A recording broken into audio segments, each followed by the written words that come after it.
Welcome back, everybody. You're watching NationWars 3, and it's time for Korea to come into play here. Finally, we've been waiting for this. We've been hyping it. Innovation. He just had his cereals for breakfast at a very early hour in the morning, and he's ready to slay some New Zealanders. Morning, afternoon, evening. It doesn't really matter to Innovation now, does it? He's just a machine, like you said before, Johan. This is, of course, a day that a lot of fans have been waiting for.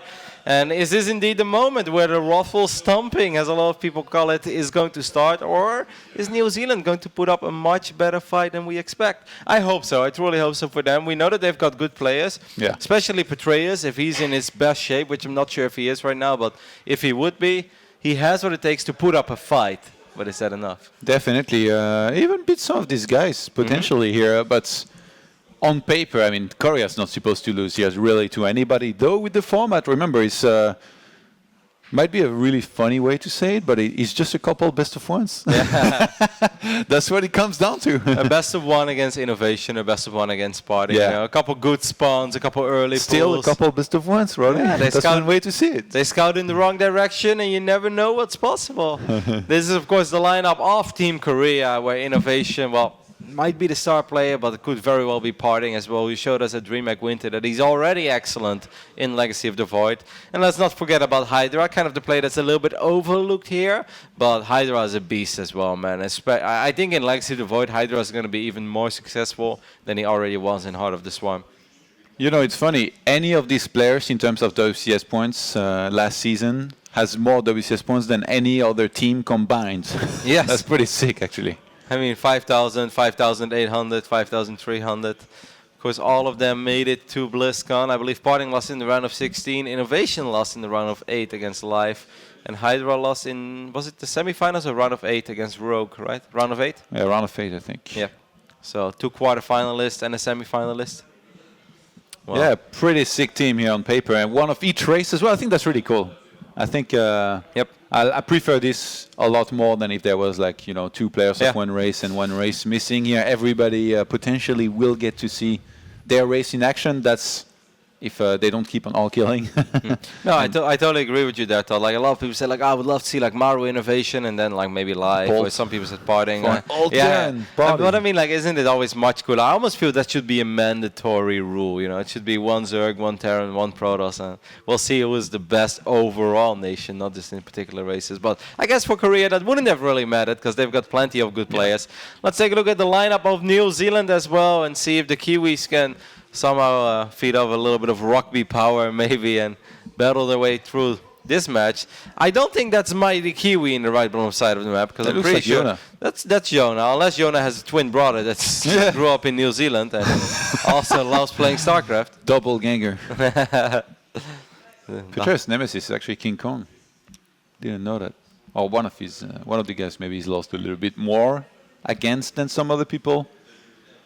I think King Kong was very good a while ago, but I think if they would play right now, there's a good chance that Petraeus is actually the better player. They have pretty badass names, by the way. Smith, McDonald, and Gore. Smith is a very common name, though. Yeah. It's one of the most popular names in the world. Today we learned, Todd. I don't know too much about Crimson. Actually, a guy that I don't think I've played ever against or I've seen a whole lot of games of.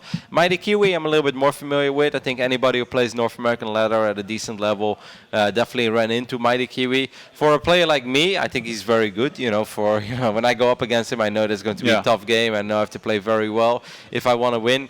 But you know, there's a difference between playing against me or playing against Innovation or Party. You know, that's just a whole different level of StarCraft 2. So we'll see how well he's going to do.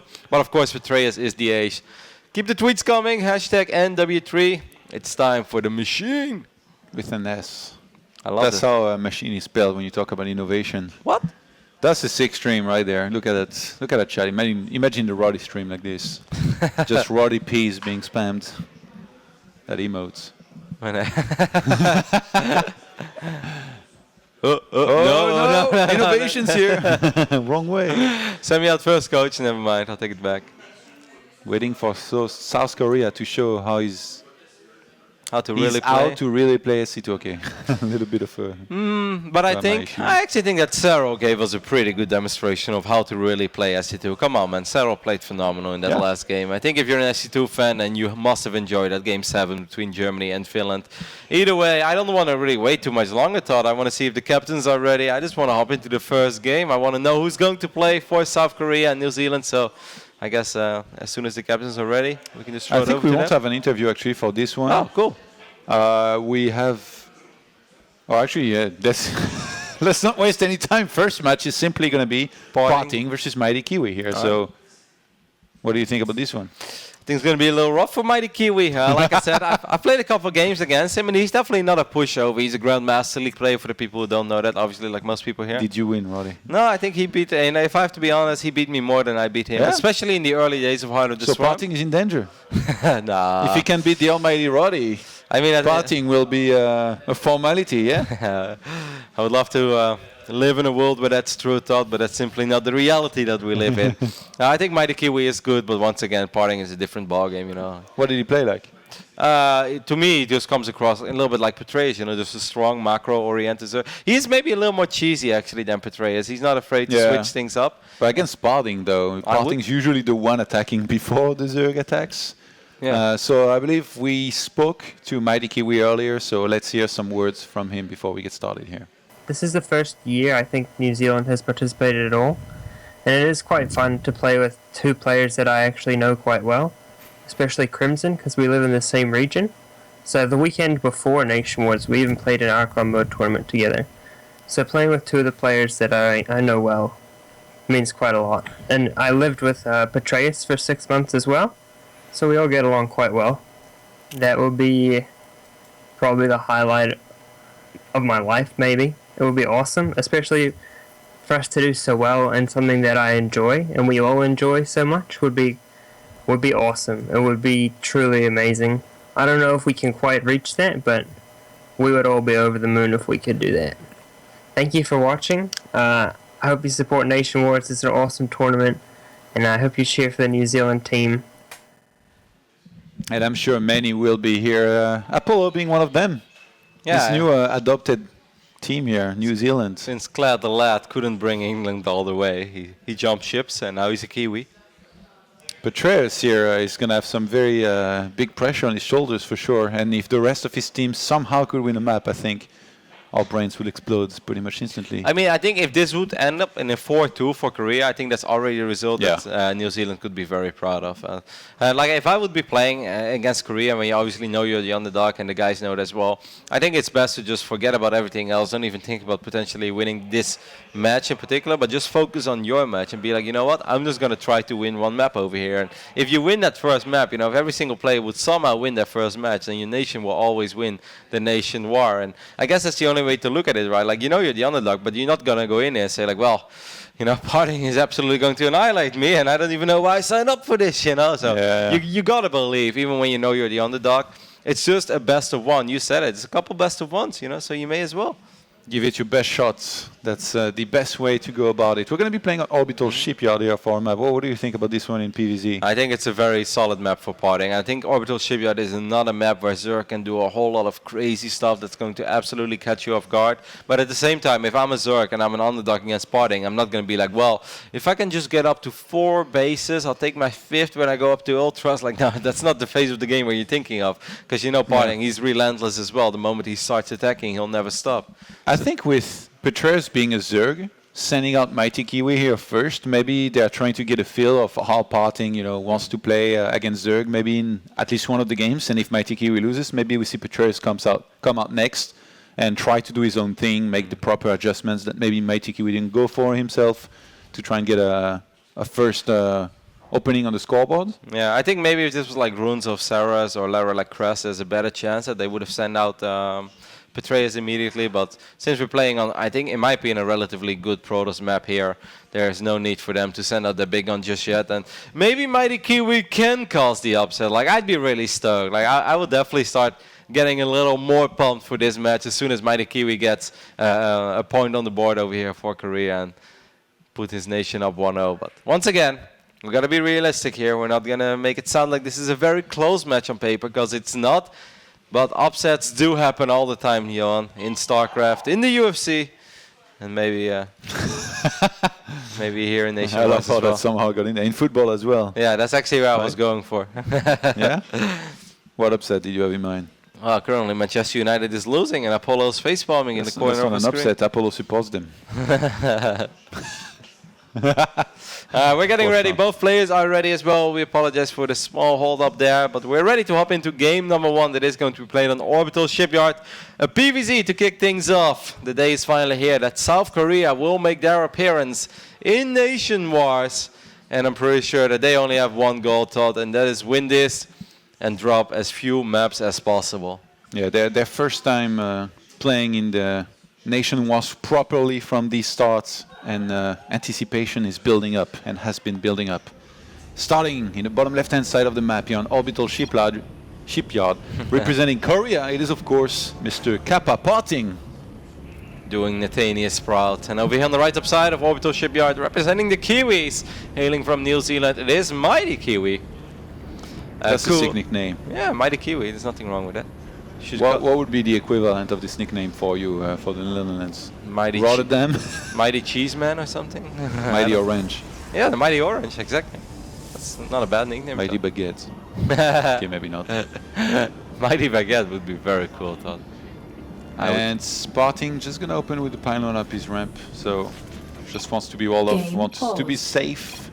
It looks like a hatch first for Mighty Kiwi. I'm not surprised actually that Parting comes out first. I really feel like there was a good chance this was going to happen. I feel like it was either going to be Parting or Innovation. Innovation, you know, like he woke up early. If he ends up like Harstem, like that one time, that one day where Harstem didn't even play even though he woke up, I'm pretty sure Innovation would be a sad person even though he's a machine. Doesn't really get sad and just wins games. No, I said it already in the previous match. I expect Parting to start off over here. You know, Parting, he loves playing stuff like this. Parting is always a guy that came across to me that just genuinely enjoys playing StarCraft, and he just happens to be extremely good at it. But I feel that for Parting, it's like the more the merrier, and if he can play a bunch of games with a bunch of people watching, he's always ready to put up a good show. And I'm pretty sure we're going to see some fun stuff from him today as well. We're going to see him just be cheeky, you know, be him in the way that we know what's Parting fun is. stuff from Parting? Like some carriers or something, some crazy, some crazy recall, some storm drops, you know, just showing off a little bit, some crazy disruptor play. Like I can see him flying around with double prism, double disruptor, you know, just be ridiculous. But once again, it's important for Parting that he doesn't get too carried away, because he's not playing against a bunch of bronze leaguers. Like Mighty Kiwi is a decent Zerg player. Yeah, he's GM on an A, I think. Yeah, I just saw. and I mean, well, he probably doesn't have a ping advantage. Yeah. For a second, actually, what's the ping like from New Zealand on NA? It's probably not very good, Johan. Yeah? I've heard that in the past before. The Australians are never too happy. I guess like at some moments, when not too many people are using the internet, it seems to be alright, but some moments it's get quite But bad. then why wouldn't they play on Korea then? Don't they have the better ping to this? Maybe they have a slightly better ping to Korea, but I mean Korea to New Zealand, they're not exactly close to each other. That's still a very long distance to cover. New Zealand. Exactly. It's a rough place to live. Only Australia, man, and they're in the same boat. But I guess if you play on the Korean server, then the ping is insanely good for Parting. Yeah. Parting here is just gonna, so far not gonna do anything too special. He went for a very safe scout here to see the timing on speed, which he's not gonna have to worry about for quite a long time. Yeah, it's going to be an interesting match over here. Parting, of course, is going to take a safe route here. He doesn't want to be too surprised. He went for an economic opening, but on a map like this, where you have your pocket expand, going Nexus first is highly considered to be a risk. You know, there's so many ways you can still deal with it. You can always cancel the Nexus in an extreme scenario if you're truly worried, but that's not even necessary. It's pretty easy to defend. This is not Runes of Saras. This is not Laralek Crest. It's going to be a quick target here, a very quick one, right? Does he even have anything else? Just one Zealot, I believe. Not even a Mothership Core, right? So it's a very quick target here. I love it. Good. Yeah, looking to, I guess, maybe do some harassment on the ground with like Zealot, Adept, or even just one of these. And usually Oracle flies in elsewhere, try to kill a bunch of drones. If you can find the one base that doesn't have a Spore, that's the jackpot usually, right? That's the dream. Then some Rowdy Micro kicks in. Suddenly you've killed 10 drones. Yeah, I've been looking at openings like this more and more myself as a Protoss player. Like, I love opening up Phoenixes, but I actually think in most scenarios when you go for such a quick Stargate, it's completely worth it to get one Oracle, try to get those 6, 7, 8 drone kills, and then follow it up with Phoenixes. So you barely slow down your Phoenix production, but you'll be able to kill more drones quickly than a bunch of Phoenixes will over time. So we'll see. So far the Overlord scouting, I mean, Mighty Kiwi is relatively active with it, but he hasn't seen the Stargate yet, and it's pretty important that he does pick up on it. 3 minutes and 40-second Nexus, by the way. Well, speed is finishing up. If I'm Mighty Kiwi right now, I fire up a couple of Overlords and be like, you know what, Parting, I'm just going to try to overrun you, because this is very greedy. Usually against Adepts and Pylons with Overcharge, it can be very risky. Like, it's all in. It is definitely all in, but I feel if you play against someone like Parting, you may as well. You know, if you see him going up to 3 bases very quickly, try to go crazy. It's Oracle into Void Ray, by the way. The good old safety Void Ray has made his comeback. Yeah, to kill the Overlords around the base actually is pretty useful. Down the line, Lynx are going to be chased away here by the Overcharge. And Spore's not finished yet on the 3rd base, so there's going to be a couple drones here already dying. But 3 Queens are going to take out the Oracle. That's Parting. sloppy. New Zealand! Kiwis, voila! Kiwis, man. The studio just woke up a little bit. I mean, this is actually that's a massive pickup, Johan. That's not supposed to happen. Just 3 drones for an Oracle.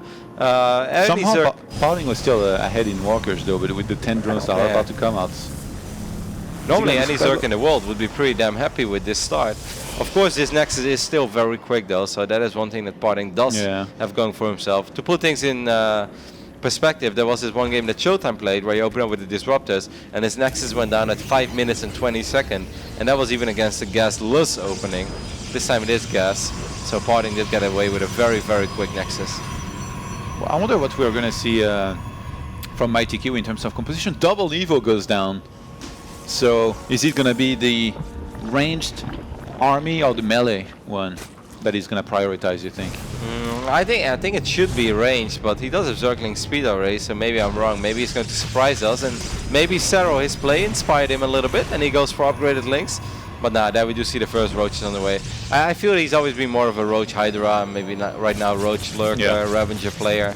Maybe if he goes something like Roach Hydra Viper, this kind of timing can work against Protoss, see if they go Disruptor as well, because the thing is, when you see a Hydra den, you're always thinking, oh god, he's going to be a Lurker den and Lurker, so you kind of like start going crazy on Disruptors, but Vipers are great against Disruptors. You just abduct as soon as they're trying to detonate, and you cancel the detonation, and then you just power through with Hydra and Roaches, but it can be really hard. But I think he'd be one of the best shots for Mighty Kiwi to win against Parting here if he did something like that. Yeah, just a massive timing. Don't worry about your potential 5th base or your 2 upgrades. Parting will go for a sick timing, by the way. Look at how many gates he went for. Well, that might actually play into the strength of Mighty Kiwi, because he's building up units. He is getting a Lurker den though, but I feel with the, already a couple Hydras on the field, already Roaches, plenty of upgrades on the way. You don't think it will be too late? The Roaches and Hydras? Yeah, like the Lurkers in particular. I don't think he needs Lurkers to deal with this, right? Just Roaches and Hydras should be good enough. I think Parting just wants to deny the 4th base, and that is something he will be able to get done. Let's see, Mighty Kiwi at 50 army supply right now against the 32 of Parting. Parting does have a scary army. He's going to warp in quite a few Adepts here across the map. They already got the attack upgrade. Queen's getting caught out of position. A couple Force Fields could go down. Oh, Prism! Oof, we moved that just on time. That hatchery is going to have to be cancelled here. All these units being on the high ground, that's very unfortunate, because I think if these Roaches and Hydras on the low ground, then I think actually Mighty Kiwi will be able to keep his 4th base alive. Now this becomes kind of an awkward fight, but the Revengers are still shooting from the high ground, Johan. Yeah, struggling here. Mighty Kiwi might have fought a little bit too early. He didn't have the critical mass he needed just yet. Adepts are gonna walk on right in there. Not sure there's enough reinforcement. Pulling the drone here. Oh, he doesn't cancel. What? Okay, well, that's actually a decent engagement here. The Lynx are trapping these Adepts a little bit, and that's actually a good pickup for Mighty Kiwi. He's going to be able to get plenty of Adepts, but look at the bank, man. Parting still had so much money as well. He's just making this look easy. I guarantee you guys, Protoss is not that easy. Good cancel there on the adaptability as well. Might be able to clean it up. Close, yeah, it's gone. In the meantime, Parting going into Disruptor, War Prism speed, +2 attack upgrades. Blink's about to finish, and he's got a 4th base about to finish most of all. That's very important, but he lost quite a bit of his army here. I mean, losing all the Queens is so unfortunate. I feel that the Mighty Kiwi right now is just not able to spend his money. He's not been injecting enough.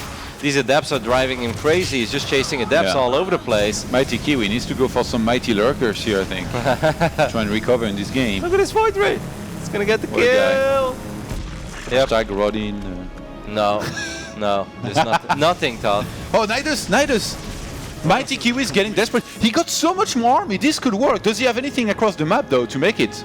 I don't see anything. Maybe on the left middle side. Can we check it? 9 o'clock, Overlord. Yeah, his vision. Can we check Mighty Kiwi's vision? No, at 9 o'clock he has an Overlord there, I think, or a Zergling, whatever it is. Oh yeah, there is a single Overlord though, but it's pretty far. Yeah, man, he can upgrade it, right? He can oversee it, and it becomes a lot faster. I agree with you. I think a Nidus. I mean, he's got so much. Like, I don't think Parting is ready. He's got one Disruptor. Second one about to come out. That's gonna be so much, and then he can re-knight us right into that third base. I would have loved to see it just go down in the main base, to be honest. But yeah, I think main base would have been best, actually. Yeah, that's why. Because the more time you give Parting, the better he will be in defending all of this. And he will here also, like. Yep. Oh, these drones, not the best units at fighting adepts here. Parting still being incredibly annoying.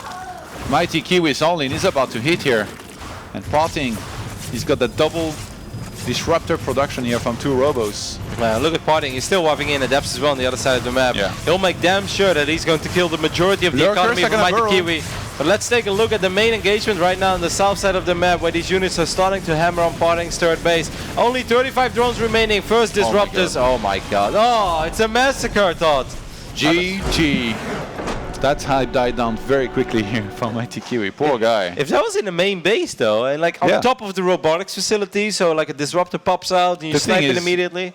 Yeah, Parting probably would have recalled and used enough overcharge to take down the Nidus, but if you put the Queens in it, I think the best case scenario for Mighty Kiwi is if Parting had finally stopped harassing with his War Prison, but the fact that he was harassing while this was going up, he already had killed so much that he was really putting Mighty Kiwi on the ropes. Like, there wouldn't have been too many reinforcements, but pretty solid win by Parting. Yeah, then again, the longer this goes on, the harder it's going to get for a build like that to work, of course, because you know that a player like Parting with his Disruptors, he's just going to chip away at your army over and over again.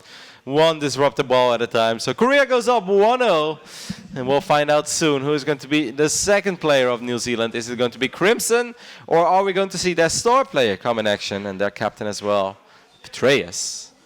I can see it happen. Depends on the map a little bit, right? Do you know the map? Let's see if Irome did his job today. I think Irome did do his job. Did he? Yeah, he was in Flag Cafe till pretty late. I think he was working on Wikipedia. Yeah, he did. Next map is going to be All Arena. Well, I think he's good for Zerg. Well, then again, I think every map is good for Zerg. I don't think every Zerg would agree with you there, Johan. I mean, okay, next map is Dust Towers after All Arena. So Petraeus, right now, he can basically pick. Hey, he can be like, hey, if I prefer Dust Towers, you go out now and you try to win on it. Why do you make it sound like Crimson is going to lose against Parting, Todd? You're right. Sorry, Crimson. Find this very disrespectful. You got this, bro. Ben McDonald. His favorite victim is Schnitzel. He should have been German, man. Like, they eat a lot of schnitzels over there. Schnitzel is the American Protoss, right? Or yes. Was he Protoss? Yes. No, there's a Terran player right now on the ladder. Brothers. yeah, I know that. I've met them. Schneider is the Zerg. Okay, I don't know. It's been a while. I think it's NA players. It's your department, Roddy. No, they were at Intel 3 Master San Jose. I met them there as well. Played against them a couple times. Unless there was a Schnitzel in New Zealand as well. You don't know. So All Arena coming up next. Is it going to be Petraeus or Crimson? Who do you think? I don't like the map for Zerg. Why?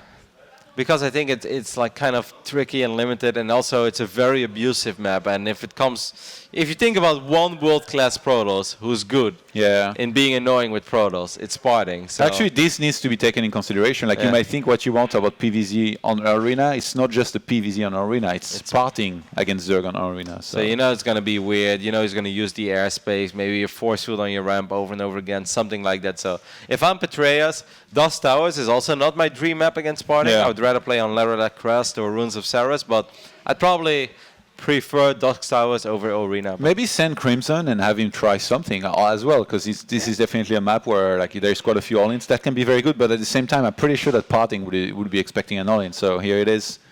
We're going to find out which Zerg is going to be coming out for New Zealand. Petraeus or Crimson? Who is it going to be? It is going to be Crimson. Yes, no, maybe. New Zealand, Kiwi hype. Crimson comes out. All right. Probably has a very specific build already in mind here that he's going to go for.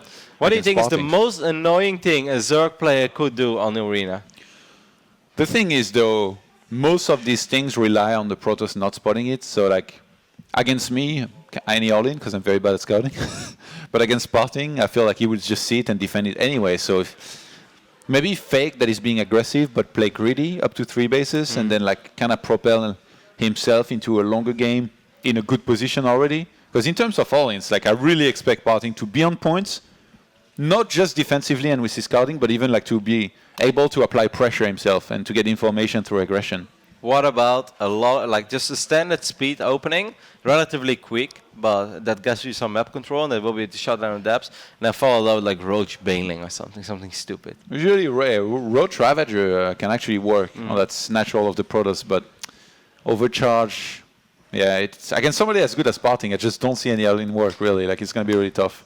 He needs to probably take down the rocks as well if he wants to go for an all-in, because otherwise Parting is just going to force field it. Yeah. Let's hear from Crimson before we get started here with this match, as he had some words to say. I guess the best thing about NationWars 3 is it's kind of like the World Cup for Starcraft. There hasn't really been like a World Cup event or an event where countries are represented for a long time, since maybe ESWC or WCG. So to have a NationWars tournament like this is a really good way of sort of having that national pride and that competitiveness between countries come back again. I can't even begin to describe what that would mean to me, especially with the French crowd. I remember watching Iron Squid, and just the French crowd blew me away. They were so passionate and so into the game that they'd probably be the perfect crowd to play in front of too. Straight into the game, Roddy. I love it. I love it. No time to waste. Looking at the main base of our Kiwi in the left bottom side of arena, it is Crimson, the man we just saw. That's a very scary portrait decal right there. I love how he was referring to a World Cup. Like New Zealand has ever made it to a World Cup. And his opponent, starting at the top left-hand side, playing as the red Protoss, it is, of course, Parting. I guess your Kappas. I guess if there's a World Cup in rugby, and they've done pretty well in those. Yeah, true. Those guys are warriors, man. Do you think that if they somehow qualify for the finals and make top 4, they're going to do the haka before playing? Yeah, that would be so sick. Petrus. You're not scary, bro. Sorry. They all just gain like 40 kilograms before they go with pure muscle. Oh, look at this. Crimson, no fear, man. He's approaching this like he's the better player. He's like, my opponent, you know, he might be a little cheeky, but I'm just going to go double hatch before pour over here, because the longer this game goes, the better it is for me, Johan. Yeah, you know, Parting has been known to roll the dice as well. Quite a few Nexus first, sometimes very gritty build. Crimson could have very well been on the wrong end of this. If Parting had been opening on one base, then I think the triple pylon would have gone down, and some kind of gateway unit plus mothership core would have maybe killed his natural or something. But in this case, Parting went decently greedy himself once again. I think if Crimson stays gasless, like Parting still has his probe over here, I think if he stays gasless, Parting is still going to do some adept mothership core opening over here with a couple of pylons. We've seen him do it before, and I think it could be very, very effective on the arena. So? Yeah. Against Squints and Links. Yeah, against slow Links, hell yeah. It's Parting, man. Yeah, true. Okay, there is an extractor going down now, but that still means that Zergling's speed is going to be relatively late. I expect at least 2 adepts to be bait, probably more. Parting went for that second gateway here in his wall. In the wrong position, actually. You're supposed to put the gate and the core inverted from what they are now, no? The gate and core? Yeah, both the gates, you put them in the wall usually, and then the core behind, no? So that adepts like come out next to each other quicker and into the fight. Don't you think? I guess he could have done it, but he went Nexus. But he went Nexus first, no? So I guess it was more just in case there were a couple of Zerglings on the way. Build Stalkers against Slowlings into kiting and recall if you get in trouble? It's not the build right now because I did it in Heart of the Swarm, but yes, I think you make a pretty good point there. Yeah, it's like the Legacy of the Void variation. I think he's going to bring the Mothership Core, and I think he's going to bring a probe as well, man. Yep, there we go. Probe is coming, Johan. Warp Gate is already halfway done as well. Parting is going to be relentless with his aggression here, and I can guarantee you, as a Zerg player, this is going to be very hard. Yeah. That creep tumor is very important, by the way. That's going to make Crimson's life a little bit easier, but right now he needs to make as many Zerglings as he can. A Spinecrawler would be great as well, but there do go the pylons go down. The creep tumor does help so much because it pushes these pylons back. It's going to be sick. He's going to isolate these two bases from one another. Slowlings are being produced right now. Crimson fighting a little bit too early with just the queens. Well, good micro so far by the Kiwi. He keeps that queen alive somehow, some way, but Photon Overcharge will go down, and this is that safety ground right now. Parting can just fall back to this over and over and over again. Both queens get sniped. He didn't even start speed. He's going to get a Roach run instead, maybe to try and get some Roach and Ravagers to push this back. Ben McDonald, it's going to have to be the hold of your lifetime, man. I'm not even sure where to start with the hold over here. How many drones are in that third base? Because that third base is extremely vulnerable now. There are plenty of links here, but with all these Photon Overcharge, the counter-attack is a great idea, actually. I love it. It's going to force some defensive warp ins. Do we have a full wall off at home, or...? Oh my god, Parting so sick! Wow. Okay, I didn't see that coming. I thought it was a good idea. I'm here with you. You're locked in here with me. Well, Crimson is like, all right, let's do it, man. Let's hug it out, brother. You want to hug it out? Come over here. Zergling's coming in from every angle, and he's actually going to get all 4 Stalkers. This is so sick. This backfired. He drones up behind this as well, already feeling confidence. How many Photon Overcharges are left? None, actually. Wow, Crimson, so sick. Sick defense here. He's behind in walkers, though. Yeah, Robo Bear already starts. Okay, Parting is still in a good position. Wow, that was sick, mate. That spiraled out of control so quickly. First, it was a brilliant warp in by Parting, and then it was an even better surround by Crimson. It's like, all right, thanks, bro. Let's hug it out over here. Parting kept Crimson low on drones, though, through this attack, and I'm pretty sure that he wants to continue here with that. Mate. He's got a Robo, he's got gateways. If he was to go for a Warp Prism, then we would see Adepts, and there it is. It starts. He wants to keep on slaying these drones. How many has he killed, actually, so far? Drones? Yeah. Not a single one, I think. Maybe 1 or 2, but he didn't actually really commit with his Stalkers. He did snipe 2 queens, but I thought it was an absolutely phenomenal hold by Crimson. I'm already sold, man. Yeah. I think that's great. Parting went a little bit too far, I guess, with the Stalkers. Like, he wasn't supposed to go in there himself. He really wanted to trap these links, but he didn't anticipate that he could be trapped himself. Spire starts. This could be great. If Crimson makes sure that he gets enough Roach, Zergling, Ravagers on the ground to not take any damage and then reaches Mutas, he's going to be in a sick position, I think, because right now Parting's getting Disruptors, and these are not very good against Mutas. What do you think about 10 Corruptors and your speed indexes now? Well, usually, I don't know. I don't know. Imagine Crimson does that. He just makes a Corruptor hit squad and he snipes every Nexus of Parting and wins the game. Sick as bones. Yes, that actually we have declared. Then, for me, New Zealand is already the champion of NationWars. I guarantee you that. Obviously, it's much more likely that's going to be for Mutalist. He could also use just a couple to snipe down a potential Warp Prism and go absolutely crazy on Roach Ravager. Warp Prism speeds. It's gonna finish as well. Gravity Drive completed. This is the so Christmas annoying. Package, man.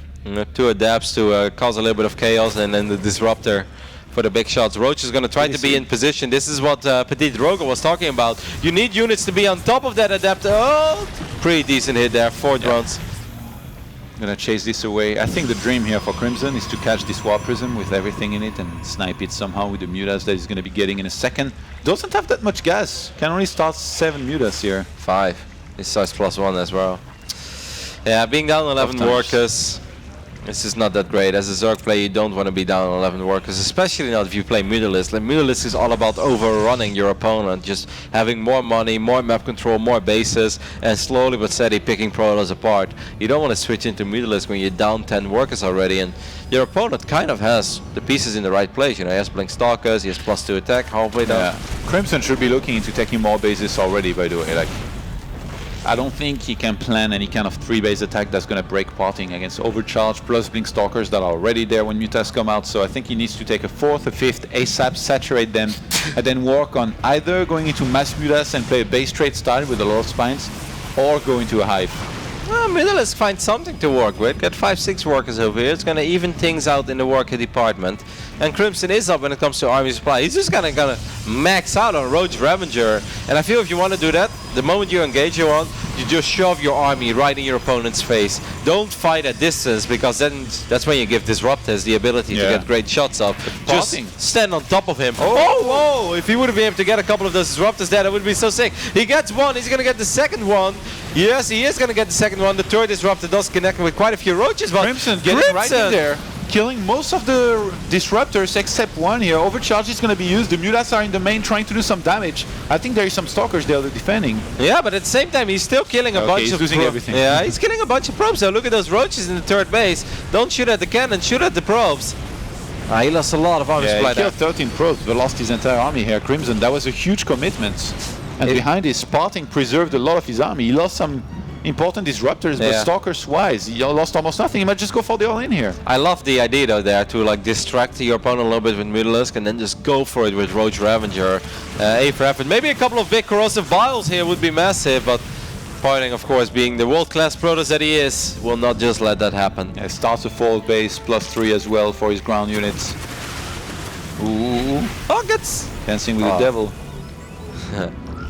The gates are open. Oh my god. That did not just happen. Rewind and try it again.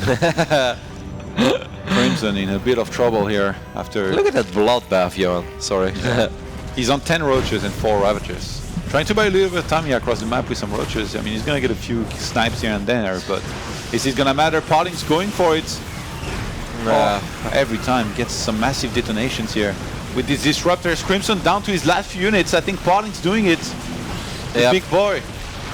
He's gonna go up 2-0 for Korea over here. Of course, not too surprising. I do think that Crimson, you know, he made it actually tense. He had a phenomenal hold early on, and he had a cool idea with the Middleisk attack, and then also with the Roach Ravager follow-up. And imagine if you could get like the wraparound. If those Disruptors are a little bit more south forward, then he can maybe trap them immediately and kill all the Disruptors before they shoot.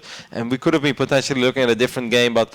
You know, I think he put up a good fight. It's a good effort, but of course, you know, it's Parting. You just don't mess with Parting. Petraeus, step in the ring with me. That's basically what Parting's saying right now, as he wants to all kill. And he will get an opportunity too. Petraeus, though, he got 2 whole games to watch what Parting's been doing, and he's definitely learned something, and not just the fact that Parting's pretty darn good against Zerg. Yeah, it's going to be played on Dusk Towers. That's not, I think, the ideal map for Petraeus, which is kind of what we went over before, but still, maybe he picked up on something, maybe he has a good idea. Like, in a weird way, I feel that both Mighty Kiwi and Crimson, of course, you know, Parting was dominant in those games, and you could say he was kind of outplaying them, but there was a small moment where, you know, we both look at what's going on right now. You look at the armies, you're like, could this work? You know, could this be the moment? And then, of course, because it's Parting, he deflects it like it's nothing. But you know, if that's any other Protoss, I think the Zergs were in decent position. So I don't think they have to feel too bad. Yeah. And now it's just up to the captain. Let's see if he can get a point on the board for the Kiwis. We definitely asked ourselves, could this work? And Parting quickly replied, no, it can't. It's over, boys. We're gonna head to a break, and when we come back, it's gonna be Petraeus against Parting. Korea's up 2-0. See you guys in a minute. Welcome back, everybody. I'm struggling with this cable. No, behind you. No. Stop this. Like this. No, not like this. What? Like this. Wait, it's not comfortable. Who cares? It looks better. I thought you were a professional. I'm not a professional. Petraeus against Parting here. Are you excited? Not with this cable like this, no. Yeah, I am excited. Hopefully Petraeus can deliver and perform. He did rather well in the qualifiers, but now is the real tough task. You're probably one of the guys who can answer this the best. You saw Parting in action against Zerg at DreamHack. You casted him. Ooh. Did you see any weakness? Yeah, all in. Other than Solar? I'd all in. Baneling bust this kid. Yeah, you'll see. What? Petraeus agrees with me, and he's got some thoughts on NationWars 3. It's just the format, really. Being able to play with other New Zealanders is normally not something I get to do. Obviously, usually I'm kind of the sole representative of the country whenever I play in tournaments, so it's really nice being able to engage with kind of fellow countrymen and teammates and plan out our strategies, that kind of thing. Yeah, that would be huge. I think it's extremely unlikely, so I haven't given it that much thought. But it would obviously be really awesome. Yeah, thanks to everyone who supported New Zealand. There's actually been a surprising amount of support out there for a country so unknown. So I guess people like to cheer for underdogs, but it is still much appreciated. So I hope that'll be continued when we play against Korea. And yeah, thanks. I think the interview's great. I feel like he's got his webcam like this, and he's sat on his desk. Yeah. All right, thinking hello about it NationWars 3. Thanks for cheering for me. I don't know why it wasn't attached to his monitor or anything. Looking in the toilet hole or something. Yeah, there's a quick bit of tip. If you ever take a selfie or record a video of yourself like this, always from above, never below. I know, it's pretty weird that. But good to hear from Petraeus. He's got a lot of work ahead of him, as we haven't even seen two of the other players from Korea, because Parting seems to be able to do it all himself. But we know Petraeus is one of the best Zergs outside of Korea, so I'm expecting a lot from him, Todd, and I hope he's going to deliver. Yeah, he's shown some good things in the past against Protoss. I remember last WCS season, it was Mana that he beat earlier in the group stage, or there was a Protoss. Yeah, and he crushed. Yeah, he played pretty impressive back then. So and in Legacy of the Void, you know, the way that Petraeus was playing Zerg versus Protoss then was all about combining all the units together in the late game, and to be honest, it's really strong in Legacy of the Void when you can nail it in a very similar fashion. So hoping to see a lot from Mackenzie. Unfortunately, his teammates here, Mighty Kiwi and Crimson, could not be able to stop Parting in his tracks. But now it's time for the guy who destroyed the United Kingdom single-handedly. If he beat the UK, he can sure do it against Korea. I agree. If he can take down Clad the Lad, he can definitely take out Parting. Never lucky, by the way. As I sit down to cast foods ready, I'm never lucky. Oh, so much unluck. It's okay, Sean. You'll get some food later. We'll save some for you. It Yeah. will be cold, but you'll actually. Yeah, I'm here as well, and I'm more hungry than you, I think. I don't know about that. All right, let's jump into it here. We're on Dust Towers, then starting in the top left-hand side, playing for South Korea. It is, of course, Parting, the man, the legend. Up 2-0. And of course, down in the south side. It wouldn't want it any other way. I like to see him down under. It's of course Petraeus. The other side of the world right now. There's the blue Zerg. Good luck, Hafen, my dear. Yeah. So playful. Kinda like you. Very cheeky boy. I'm not a playful guy. No? No, I'm all serious, all business. Apart from when I hang out with Roddy. Then it changes. Hatchery first here. And Nexus first. So both players definitely wanting to play a little bit more of an economic game. Look at Parting, how cheeky he is, by the way. No pylon at the ramp. No. He's playing against Petraeus is like this guy just doesn't rushes. So I can definitely cut that corner against him. Go for gateway next to my Nexus, and I'll still be alright. But triple hatch coming out from. I like it. Let's see if it's not an extractor. I guess he's just gonna pull here behind this. All right, Petraeus, man, it's all on you. Parting's going to move across the map now with a probe to have a look at what Petraeus is up to, and is going to see these three hatcheries down pretty early on. You know what's funny? I feel like Parting, when he played against his two previous opponents, Crimson and Mighty Kiwi, his mindset was probably like, all right, let's scout what they're doing, and I'm going to wreck them. But I feel like in this game, it's Petraeus that's going to be thinking that, because Petraeus' late game is so sick that I feel like Parting is the one likely to throw something at him. Petraeus would be very happy with having a passive game here, going up to 4-5 bases. I'm pretty sure he would love that, so he's probably going to be the one trying to scout and figure out what Parting's up to, and if he's able to, he's going to have a really good chance to win, I think, honestly, in this game. All right, let's cross all your fingers and toes and hope for the New Zealand victory. Overlord's getting into position to scout out what the follow-up or the strategy choice more so from Parting's going to be now the cybernetics core has completed. He does like to put pressure on very early on in the games. to keep, well, to even force mistakes out. Grab drones. 2 Adepts it is. Yeah, no Stargates behind this. Usually you see a Stargate a lot of the time behind this, but maybe because it's so expected. Like Petraeus will see, oh, never mind. Yeah, there it is. I was gonna say Petraeus will see Adepts and then he will think Stargate, so you might get spores, but he's just so good that it doesn't matter anyway if your opponent can expect it or even see it. So he's gonna go for it anyway here, Will Parting. Yeah, he is.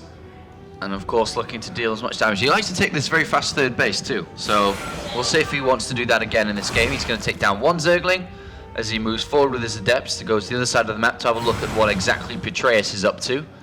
How do you know he likes it? Maybe he doesn't like it, but he feels like he has to. Yeah.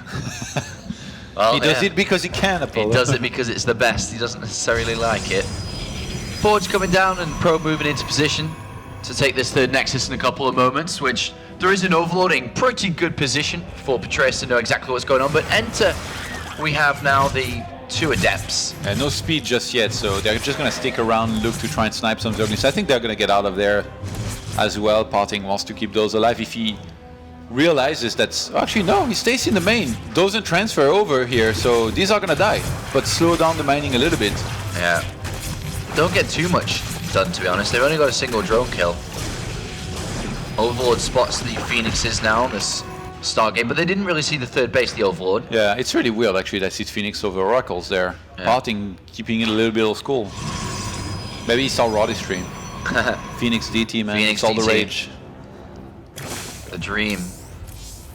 Petraeus now just getting his Spore Coils into positions in anticipation for these Phoenixes to come on the other side of the map, while getting a single Evolution Chamber. No Roach Warren at all.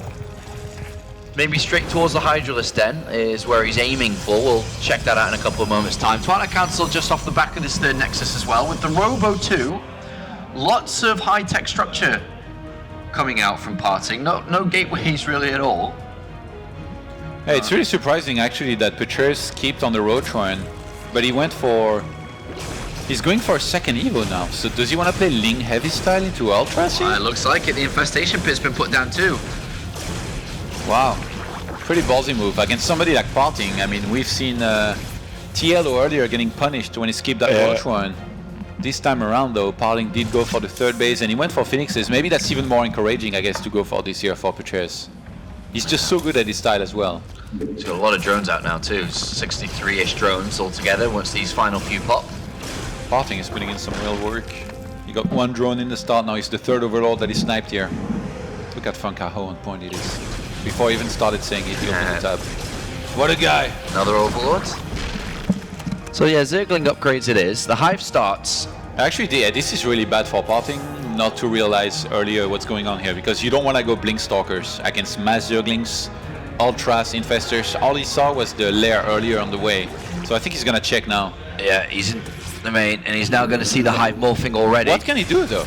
Yeah, he doesn't have any gateways. He's got 1, and now he's got an additional 3. He might have to play passive. He either drops down a lot more gateways, which he's doing now. Yeah, I think he might just go for an attack, because I don't think Parting can afford to wait. Like, if Ultras are reached, he's gonna be in so much trouble. He has a Robo, which he hasn't really used for anything other than 1 Observer, so he's getting a War Prism now, and that's gonna be to reinforce. Parting is just gonna go for a massive attack, I think. Well, Infestors are on the way, and we're going to start to see a lot of Zerglings come into play too. As soon as this supply cap is breached for Petraeus, can he defend against that attack, which Parting is planning? 4 Infestors, each of them will have a fungal growth. Yeah, this is... I really like this so far right now for Petraeus, but he needs to make sure he stays on top of his production here.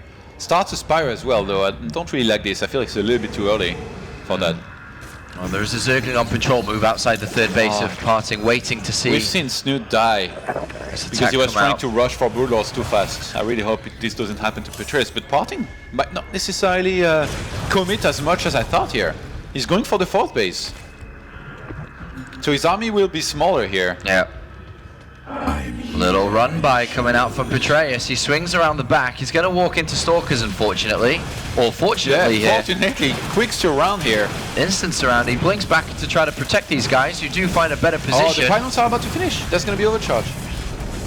Hello. And that brings Parting all the way back with his main army too, to clear up these Zerglings. And the Ultralisk Cavern is almost complete. And we are going to have Ultras in the game. Petraeus has saved enough money. He's bought enough time with that run by beautiful counter. But Petraeus sacrificed so many links, and now there's going to be those Phoenixes as well to pick up some of these infestors. So this timing is looking very scary here. He's sending more lings off again. He's trying to bring Parting back, and it's working for now. 4 Ultralisks on the way. He's got quite a decent queen count too. Parting is not ready for Ultralisks here.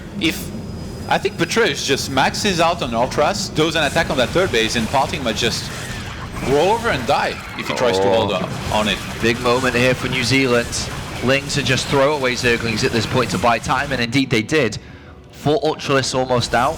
He needs a second spore on each base. It's 5 Phoenixes and they are full 100 points. So they're going to get some important kills here. Parting again, moving across the map. Maybe trying to bait the Fungals here.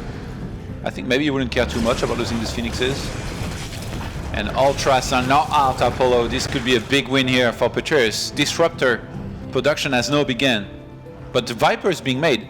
Petraeus, I really like his position here. If he gets chitinous plating, lets these upgrades finish and does an attack, it's going to be really scary. To be honest, regardless of what he does, even if he kind of turtles up to Broodlords, he's going to be in a good position, I think. Where are you going, Prison? Nowhere, Todd. Yeah, he's really been able to, he's been given time to get up here. And now he's in a very, very powerful situation with this army that he's brewing up. We're going to have to see some form of reaction from Parting to deal with them. Nothing yet, just more Disruptors, more Stalkers. Phoenixes continue to harass like they have done through the game. They found a Viper and an Overlord at the back as well. Nice little snipe here from Parting. And behind these Templar Archives, Dark Shrine, Immortal production begins.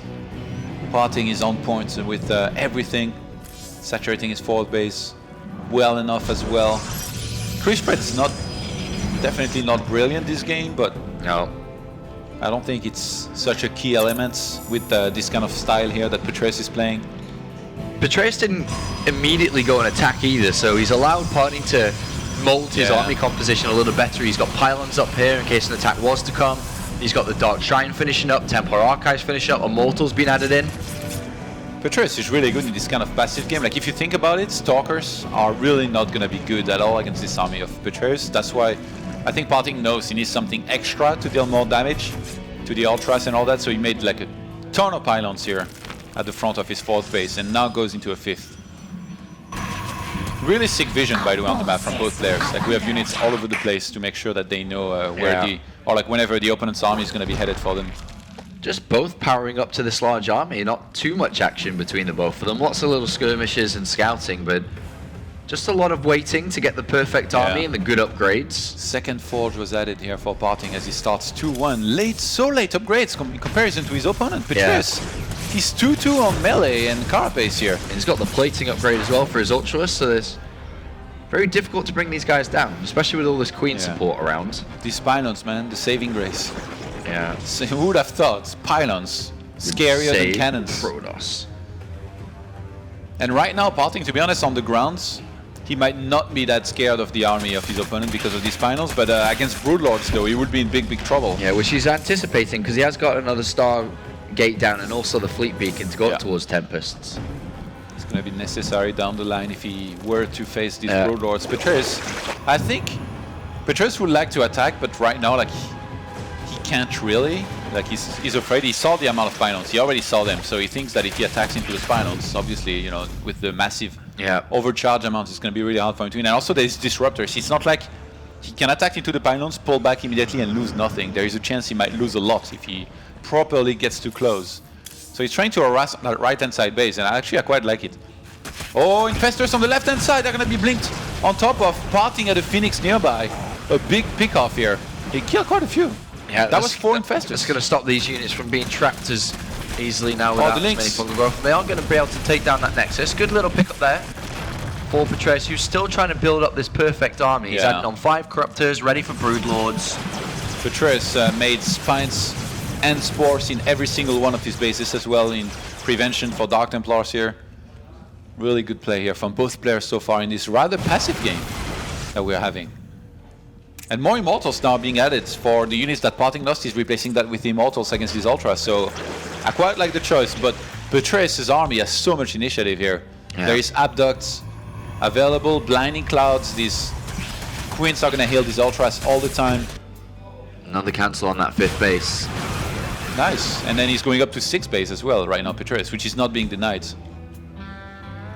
And creep spread's starting to look pretty good now too. He's had a bit of time. He's got queens with his army just spreading away. How many Stargate is spotting on? Just 2. DTs one never really came into use here so far. More laying sense to that right hand side base. Man, those links. What a bunch of fighters. Well, 4 Broodlords are now being morphed in. DT's used defensively to help Mothership from Parting. Yeah, super passive game. Both of them just sitting back, building up the ultimate army they feel can take on each other's army. Parting is not ready for Broodlords. Like, actually, this might be the killing blow. We've seen how good Petraeus is with Broodlords as well back in WCS, so this is getting really scary here. I think Petraeus can sack all of his links on the right-hand side somewhere, and then start adding a bunch. If he gets, like, even just 7 to 8 Broodlords, he's gonna produce so many Broodlings that it's gonna be impossible for Parting to deal with it. He can't blink on these Broodlords. And if he doesn't, then I mean, he gets run over eventually. So, in a moment, Parting could be in big trouble. Petraeus slowing down the mining as well of Parting at that 4th base very nicely. Yeah, very nicely. He decides to attack with Ultras on this right-hand side, which does result in one of them being killed and another one almost killed. I think he can sack some of them as well. Like, this is not a big deal. What right now Petraeus wants to be adding is more Broodlords. Even Burrows, that big deal. Yeah, 3 more Broodlords, 3 more Corruptors. DT is being warped in on the left-hand side here. Spines are going to be ready just some time, but he's going to go for the Spore. Actually, yeah, they're not going to be ready. Oh, he doesn't go for the Spore. Parting not paying attention here where he was supposed to be. Sick timing by Petraeus on the Spines and Spores. Made it, I think, as soon as possible, as soon as that hatchery finished.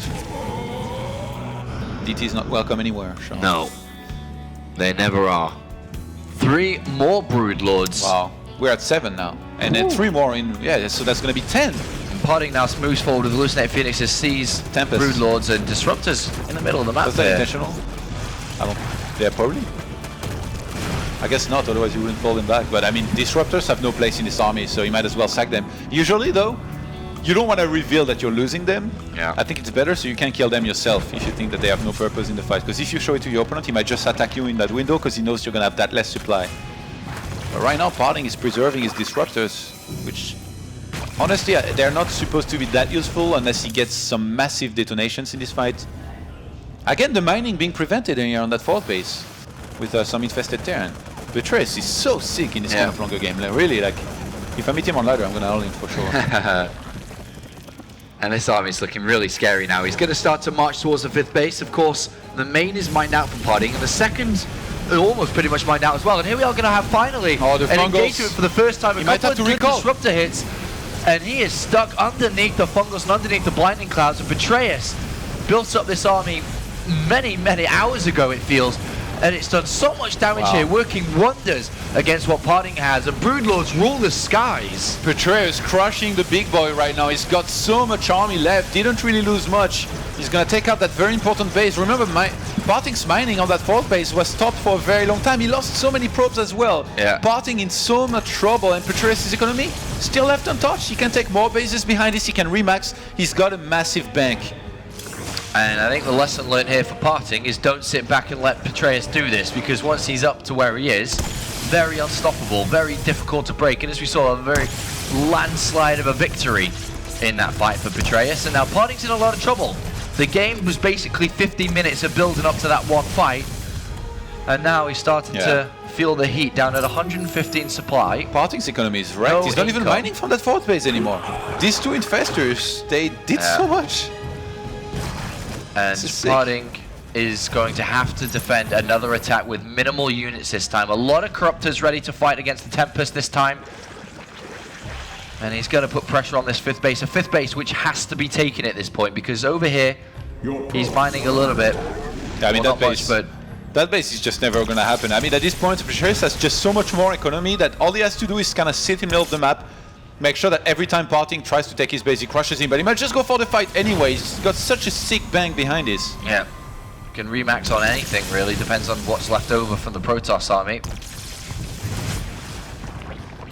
I think Petraeus should actually either go for it right now or pull back, because otherwise he's going to be kited. He chooses to go for it. Let's see, Parting, if he can land some good storms and feedback, starts taking a lot of damage on his Tempest immediately. Storms tickling the Ultralist armor at this point, and the Corruptors are going absolute ham into the Tempest, and they're going down slowly. Some pretty good storms on top of them, but with Queen support, more Corruptors, Fungal on top of that as well. It looks like Petraeus is edging out over the Korean, and he does. GG, tasteless. And Petraeus takes a game away from Korea. If you let this guy take 4 or 5 bases, it's over. You might as well leave in a passive game like this. I mean, sure, there was stuff that Parting could have done better, cover his middle line, that's right-hand side base as well, like leave some of his army there, more army against the Zerglings that kept on attacking him, but Petraeus in this kind of game is so sick.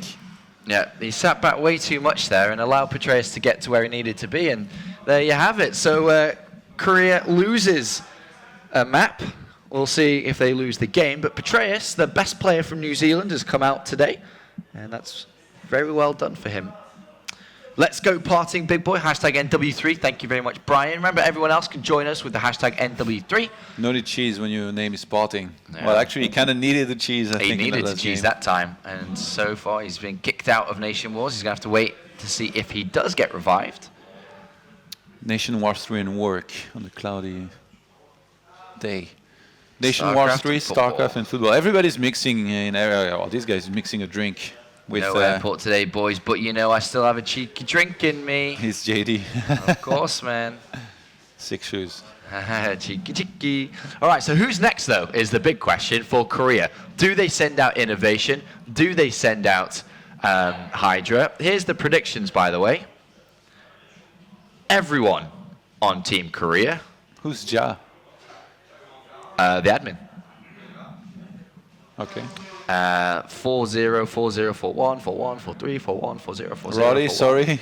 Roddy and Drogo 4-0, like. Not good. Who would you send, Innovation or Hydra? I think Innovation. Yeah? Yeah. What map is it? Can you check? You're in the checking PC. Yeah. I'll take the responsibility. Yep, no problem. Prion Terraces. Okay. Prion Terraces. It's irrelevant though, it's Innovation. It doesn't matter what map he plays, it's Innovation. We'll see in a moment. We'll have the countdown from Hydra, who's going to be letting our admins over here know who's going to play next. And then we'll find out the next player and jump into that game in a second. To be honest, like with most Zergs, I think it would be scary to go up against somebody like Petraeus, who's very good at ZVZ, but it's Hydra. So maybe Hydra, he's been known to have like a pretty insane ZVZ himself. So maybe he just comes out if he wants to. And the thing about Hydra, too, is that we're probably going to be playing on NA, I think, and he would have a little bit of a ping advantage. Yeah. Which could help a lot in a ZVZ against Petraeus. Yeah, yeah. Innovation, though. He probably wants to play. Like, he woke up so early for this. Imagine he just, like, sits there and watches these games. He's, like, bored out of his mind. He's like, where are the Terrans? I could have been laddering. He's probably laddering. Yeah. It's like 5 or 6 a.m. He's listening to us, but he's laddering. Yeah, of course he is. He's watching the stream. He's getting the feeling of NationWars representing South Korea. You're the best. All right, who is it going to be? I got to wait for the countdown, Todd. I want to find out, man. Who do you think? I think Hydra. Yeah? Mm-hmm. I think you know. All right, well, that's 12 seconds and we'll find out. Prion Terraces here. Our next map. After that, it would be Lerla Crest. Okay. Korea up 2-1. Either Innovation Hydra. Hail Hydra! All right, a ZVZ on Prion Terraces. All right, man. Love my Zervus Zerg. Shame Drogo couldn't join us for this cast. Yeah, I think we should make an exception and bring him on. Drogo, another Zervus Zerg's on. He's a funny guy. I like Drogo. He's going to cast some more in a little bit. He takes it pretty well. He does. He's having fun. I think he's really enjoying it too. Really enjoying it. So Hydra against Petraeus. Yeah. Well, what do you think about this one? I don't know, man. It's hard to call. I think it's going to be pretty aggressive, but I don't know. Anything can happen. We are going to go to an interview, though. It is, of course, Hydra. Had some words about NationWars 3. I haven't really been to Paris before. Actually, I have been to France for twice, but not particularly Paris. So yeah, it's just visiting the country for the first time is always makes me excited. So it's gonna be good. Yeah, both players are really good players. Like innovation is always doing well, and parring got second place of Jeremy Winter recently. So probably I'm the worst player in my team, I think. Yeah. I don't really see good players in New Zealand and Finland, but Germany has good player, so has a good player. The best country with South Korea, I think. Yeah, this National World is gonna be my first tournament of the Legacy, so I'm so excited to play it, and please cheer for the Korean team. Thank you. Very good interview there from Hydra as he prepares himself now to go up against Betrayus, who is doing it for Kiwis around the world right now with a victory against Parting. Can he keep the ball rolling? It's going to be interesting to that was a yes. To see. Yes, the probe talks so often on the show, just randomly blurts out. He can keep the ball rolling apparently, according to Proby here. He can. Pryon Terraces, the next map. We saw a Zerg vs Zerg on here a little bit earlier on, featuring TLO, but it's time for another one. And who's going to come out on ahead? Betrayus could equalize the score versus South Korea, and we could have a huge upset if he's able to keep going. Of course, though, Korea still has Innovation as backup, and of course, Innovation, a god-tier pro gamer. Starting in the top left-hand side of the map here, playing as the Blue Zerg and fighting for the Kiwis all around the world. It is, of course, Betrayus. He knocked out the UK, so he better perform today. And of course, down here, playing for South Korea is Hydra, the WCS champion. Yeah, Hydra, who could have said, you know what, Innovation, just go out, have some fun, and I'll play later if I have to.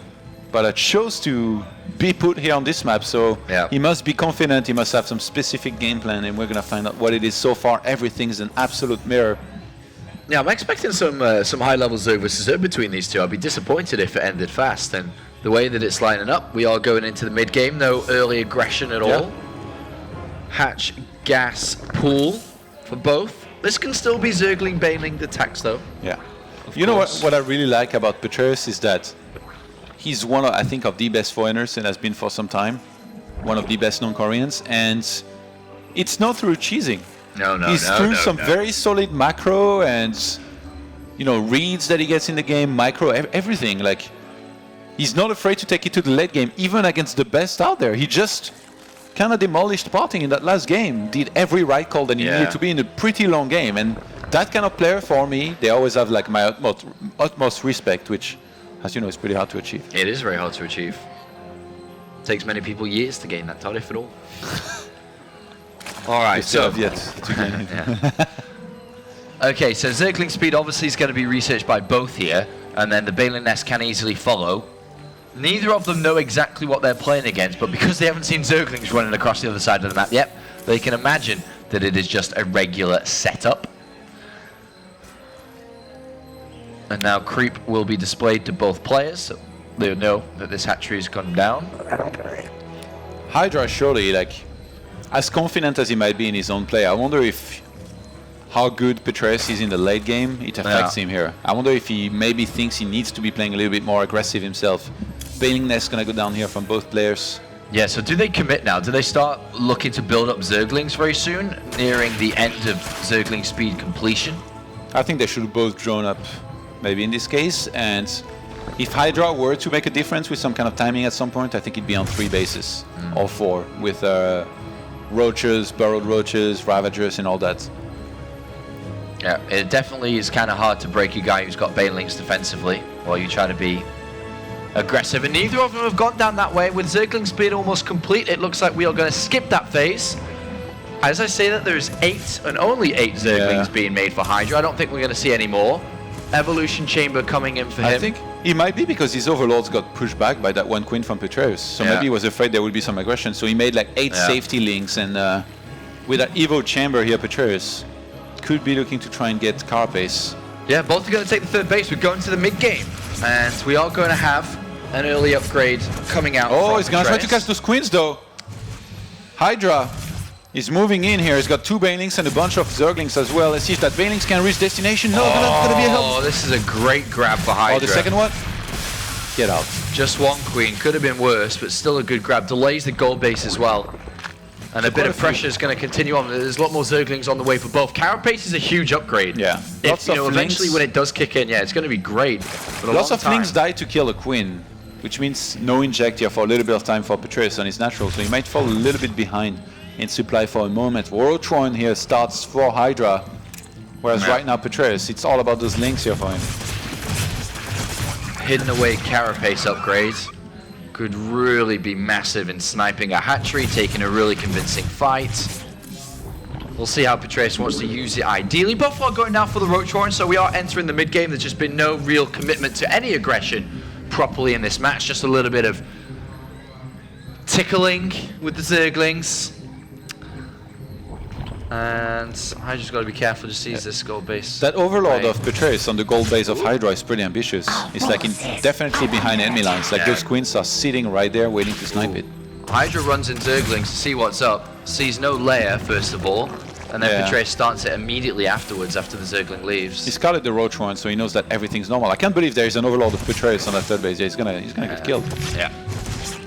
That's not good. Second time an Overlord's gonna die around here, but he's got a few extra ones ahead, and Patreus is actually making units. Zerglings and Roaches here. He might be trying to hit a timing himself. Hydra's got a lot of money, and there's no lair, there's no Evo. Is he just gonna crank out a bunch of Roaches? Yeah, I think he might be. He wanted to hide it as best as possible, so why not make a few first, and then a bit more later? You can just wait, save your lava, and then make everything at once. But right now, it's just gonna be 6 Roaches here, starting 14. Yeah. I think he knows that Patreus is headed for an attack of his own, so Hydra is going to try to defend that with a lot of Roaches, and I think he's going to be able to get them on time. This is a lot of Roaches, man. Like, Hydra's building up a ton, and I think he's going to not only defend, but look to go and attack himself in a couple of moments too. No layer, no upgrades, pure units. At this point, he's pushing himself so far behind if he doesn't go for an attack. We have the Carapace upgrade now done for Patreus, which is going to assist in the defense of this. I mean, Patreus has more drones. He really doesn't have to attack he's identifying that his opponent's got a large army as well. Patreus is building up for this. And all he needs to do is get closer to an army count of his opponent. And, you know, maybe he can do this with an upgrade advantage. But the problem is he's supply capped. He has 50% of what Hydra has, less than that. I really like what Patreus is doing though, where like he's leaving some Lings on the map to counterattack as Hydra leaves his base, and right now with the Changeling he sees Hydra moving out. So he's gonna counterattack.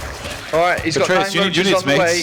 He needs units, otherwise he's not going to hold this. The counter-attack of Lings do go through. Remember, they've got Carapace as well. It's going to be a nuisance. Oh, and Hydra is not going to fall for it. Hydra is not going to pull back and try and defend. Couple drones here dying that third base. Patreus might have to evacuate it. He's got a macro hatch on the way in the main. He's just going to leave it. He realizes that he doesn't have enough here just yet. But a lot of his Roaches that have been produced are coming from that third base. The counter-attack did so much, though, across the map. Patreus, if he stays up his ramp and takes a good fight, he's going to be good.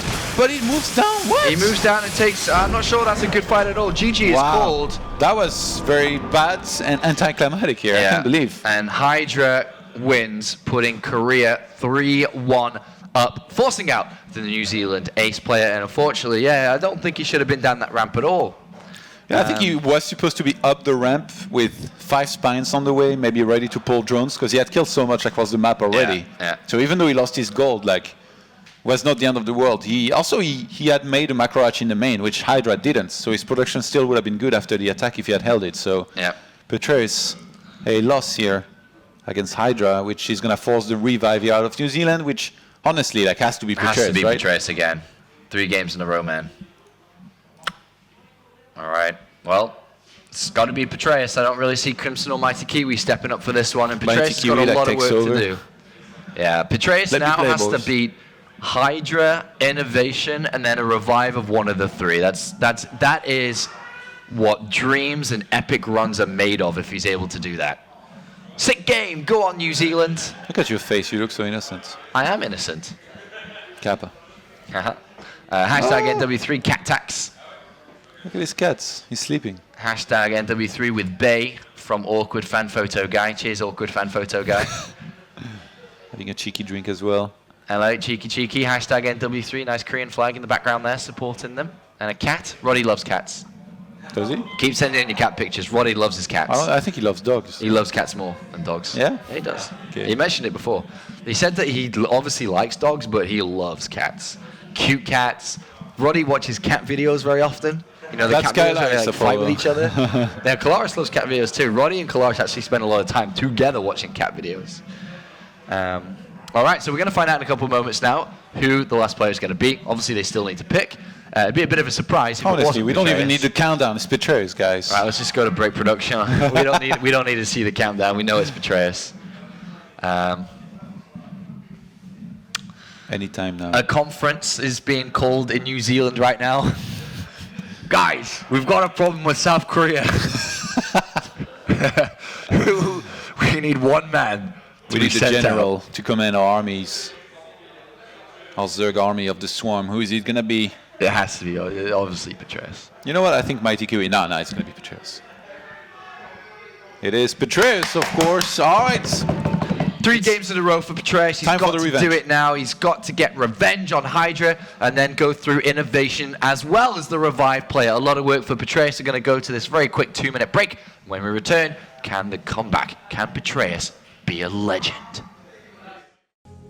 Welcome back to NationWars, where we are getting ready for the final map, perhaps, of this nation battle between New Zealand and Korea. It is going to be Petraeus again against Hydra, so let's just see this as a best of 3, where Hydra is currently up 1-0. I believe in my boy Petraeus. I don't believe this is going to be the last game of this little match. No? You think he's going to bring it at least to Game 6, maybe to Game 7? Yeah, I think he's going to do it. All right, well, this is going to be a ZVZ on Lerelec Crest, while Apollo and Todd are getting some fajitas/tacos, which were surprisingly good. It was. Bunch of chicken, a little bit of sauce. Our gaming crew really taking good care of us. It's hard to cast a game after you just had 4 fajitas. I had 4. I don't know, I just come here for the free food. Casting on the side is And like, ZVZ. Free food and ZVZ. And free ZVZ. Now you actually know what the caster life is all about. You get really good food all the time, and then every now and then you sit behind the desk and you talk about Starcraft. Yeah. So we are on Lyra Crest, and soon you will see. I guess.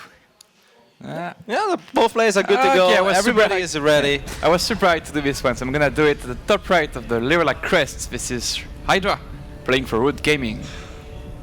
And of course, South Korea right now, while his nation is up 3-1 against the Mighty Kiwi, spawning in the right bottom side of the map. It is not Mighty Kiwi, but it is Petraeus. Of course, hailing from New Zealand. Somebody tweeted at me, it's like, bro, New Zealand did win the World Cup of rugby early this year. It's like, yes, I know. I was mostly teasing about their football team, which is a little less good, but we all know that their rugby team is very, very manly. Wow, hatch first from Hydra. And I feel like both players going hatch first is not something you usually see with a foreigner versus Korean. Usually the Korean is like, okay, this foreigner guy, he's gonna try to cheese me probably. But Petraeus isn't like that. Even if he's the best, he's like, I'm gonna do it to practice. And I feel like Hydra picked up on that, on with shots first, show his confidence. I think the last match was quite close. There was a very unfortunate supply block for Petraeus, which delayed his roaches for a bit, but the counterattack was excellent and really put a lot of pressure on Hydra and finishing that game right there and right then immediately. And he was able to do it, but I agree with the boys that were casting this series. Maybe if Petraeus would have held on just a little bit longer, wait on the high ground perhaps, get a couple spines, then maybe it would have been possible. And even after losing one of your bases, if you take out 25 drones on the other side of the map, losing a base isn't all that bad, especially not if you have +1 carapace, +1 missile attacks and speed as well for your roaches. But we'll see, maybe he's going to be able to bring the game to a better end this time on this 4-player map. So already mirror build orders from both players, except that Hydra saw the hatch first with his Overlord, while Petraeus didn't scout Hydra immediately. So I feel like, yes, see, Hydra, he can make drones now, whereas Petraeus, he doesn't know what Hydra is doing, so he has to make the safety Zerglings. So if his 4 Zerglings don't do a lot of damage, I mean, by a lot of damage, I mean like picking off a drone. These 4 Zerglings are actually about to kill 14 drones. Wow. So the most power. Yeah. These are rugby Zerglings, mate. So right now, a lot of people could say that Hydra is slightly favored, but still, this is the beginning of the game. It's just that, you know, a couple of drones here and there. Always matter. It's always a nice feeling when you're able to squeeze out a few more drones before your opponent, and your Zerglings show up a little bit later. But by the time the Zerglings from Betrayers make their way across the map, you have Zerglings too. It's a very quick bailing nest here for Hydra. That doesn't necessarily mean something. That doesn't mean that he wants to be aggressive, but it is very safe, and he could potentially decide to be aggressive with it. Yeah. Especially after picking up maybe on that Betrayers is going up to 3 bases very quickly here. Yeah, Petra is taking a little bit of a risk, taking his first base before his Baneling nest, but Hydra doesn't seem to want to punish that yet, so it seems like it's pretty good for Betrayers, but... Yeah, this is of course a map where it's relatively safe to go up to 3 bases. The only bad thing about it is that there are multiple entrances into the natural and into the third base, that a single Spinecrawler and 1 or 2 defensive Banelings may not necessarily keep you safe against any sort of aggression. Wow, on Hydra, getting a Spinecrawler, even though he sees a fast third, is he expecting, like, you know, one of his builds where you take a third but still pop up a lot of Zerglings? He didn't see the third base though. I feel like he should have seen the drone coming out of to take the third base, because I think he has an overloading position. But yeah, maybe he didn't pick up on it, right? Yeah, maybe exactly. he didn't realize. Maybe he thought it was just a Zergling, maybe he wasn't actually looking at it. Trace gets a very good scout here in the main base, sees that Hydra is already going up to lair. And it makes me wonder what Trace wants to do. He drops a Roach Warren while going up to his own lair as well, but of course his lair is quite a bit later, so it would be unlikely for him to go in Muda versus Muda, even though he would have quicker access to that 5th and 6th gas, which are very important in Mutalisk-wise, but I don't see him doing it when his Spire is going to be that much later than Hydra's Spire. On Hydra going for a Spire, I feel like it's a bit, you know, predictable, because Petra's got a full scout of all of the gases and the fast layer. I feel like he knows what's coming, and already we see Roaches in production. Alright, I love it, man. Petra's, did he even cancel his layer, by the way? I think he did, right? Yes, he did cancel his layer. He had a layer on the way, but he cancelled it. So it's just going to be a big Roachling, maybe a couple Banelings as well, attacked by Petraeus. And this is not a map, again, where 2 or 3 Spinecrawlers will be able to cover everything that there is. There's a large ramp, there are multiple entrances into the natural. So this could potentially work for Petraeus, with the Spire only halfway done. Yeah, the rush distance is really close, so the Roaches of Petraeus are going to be here incredibly fast. This looks like it could be a deadly attack, but a lot of Baneling in production for Hydra. 10 Banelings, so the splits are going to be important. It's very important that Petraeus picks up on this as quick as possible. Of course, Petraeus has a couple of Banelings on his own, so if he can get Dream connections with his Banelings, that would be amazing. But Hydra is a very good Zerg, so he should be able to split up his units properly, and he's doing a good time, man. Like, look at all these spines finishing up. 4 Spinecrawler, that's a lot. But will it be enough, Baneling? Oh, that could have been 2 for 4. Unfortunately, it didn't happen like that. But still, the Baneling's not really connecting with the Roaches. All of the Roaches still alive. Are these Zerglings and Queens enough for Hydra to hold on? It's starting to take quite a while, though. I guess Petraeus will be able to do damage here, but is that enough? 6 Mutalisk are already on the way. Only 6 Mutalisk in production. These Roaches are going to ravage the economy of Hydra. This is looking really good for Petraeus. Yeah, he needs to kill a lot though. Like, just killing 10, 15 drones is not enough. He needs to do devastating amounts of damage to the economy here of Hydra. And so far, it's an excellent start. Right now, he's ahead in workers, but he needs to do more than what he's been doing. Only 6 Mutalisks. They're gonna take a while to kill all these Roaches. I feel like devastating. Like, this is enough damage. Yeah, I feel right now, if I'm Petraeus, I will just follow this up with more and more and more Lings, right? Because it's very hard for Mutalisk to chase down Lings. Petraeus is starting to do it, man. 27 drones. New Zealand Hyperino. Every single drone has fallen for Hydra. And it turns out that this Hydra boarding is not going to be enough. Innovation is going to have to make an appearance today as well, as the natural is going to fall. And yes, sure, there are still a couple of Mutalisks, but 8 drones, 1 base. There's no way Hydra should be able to bring this one back. Yeah, like Petraeus, all he needs right now is Spore Crawlers, enough Queen, and as we can see, 3 Spore Crawlers in the production tab, 3 Queens in the production tab. He will not be broken by 6 Mutalisks. Does he have a Spore at the third base? He can even lose a third base if he wants to. Yeah, I mean, 14 drones against 11. GG! Petraeus, wale! Told you. When? Told you he would do it. That prediction, the Drogo. Yeah. This is sick, actually. Petraeus bringing up New Zealand to 2 points now on the board. That means that Innovation is going to be the next player from Korea. I don't think anybody expected New Zealand to pick up 2 maps over here, and we're not even done yet. Not even done. Like, I think the man everybody wants to see right now, Innovation. It's going to be called, and I'm pretty hyped to see Innovation. Did he ever play an official Legacy of the Void match Yeah, I was yet? about to think the same. It's like, when did I see Innovation play Legacy? We've heard some rumors about him being very good and being high up in the Korean ladder. I think Harson was talking about that a little bit yesterday when he said, like, well, there is someone with Innovation, but you're not sure if it's Innovation. It could be some of the barcodes that have played. They're really sick. I'm stoked as well, man. Like, how cool is this? We're going to see all 3 Korean players in their first appearance of NationWars. In an all-kill format, even. Like, I'm pretty shocked. Yeah, it's pretty awesome. But now it's a question: can Petrus beat the machine? Like, because I don't know, Innovation, even just through mechanics alone. Even if you were to telling me, yeah, Innovation didn't play that much of Legacy, I would still call Innovation winning that match. I think most people would probably do it. Like, even if this was like his second game in Legacy of the Void, I think most people would be like, well, if he does exactly the same thing as he did in Heart of the Swarm, he's still probably going to be pretty damn good. We'll see. Are we going to see some Liberated play? Maybe something crazy with mech? Like, maybe we're going to see a bunch of Cyclones or something? I don't know. It's wild, but it's Innovation, so you never know. But I feel like we're just going to see the same as always. Standards play, solid play, just rolling your opponent for pure mechanics. The map is going to be Runes of Saras, which I think is an interesting map, to say the least. It's not, I think, the greatest Terran map out there. Just to get a wall of in natural, you already need like 74 supply depots. So maybe a potential, like Petraeus has shown us that he's capable of making great counterattacks over and over again. Yeah, like cross-position Saras. I think it's pretty sick favored in that matchup. So definitely a good map for Petraeus to maybe make something happen. More tweets coming in. Hashtag NW3, of course. Keep them coming. We'd love to see how you guys are enjoying NationWars Season 3. Today, whiskey chat through a whiskey glass is confusing. Well, I think Twitch chat is confusing in general. Oh, cool. NZVZ. You guys don't actually see the passion on his face while we're in-game, guys. It's very different. Smile from ear to ear. Yeah, I'm watching NationWars 3 on DUTV now. Blah, blah, blah, blah, blah. It's your boy. Thank you. Wow. Sushi, beer, and National Free, of course. Oh, he's eating sushi on the ground? Yeah, I think it's table.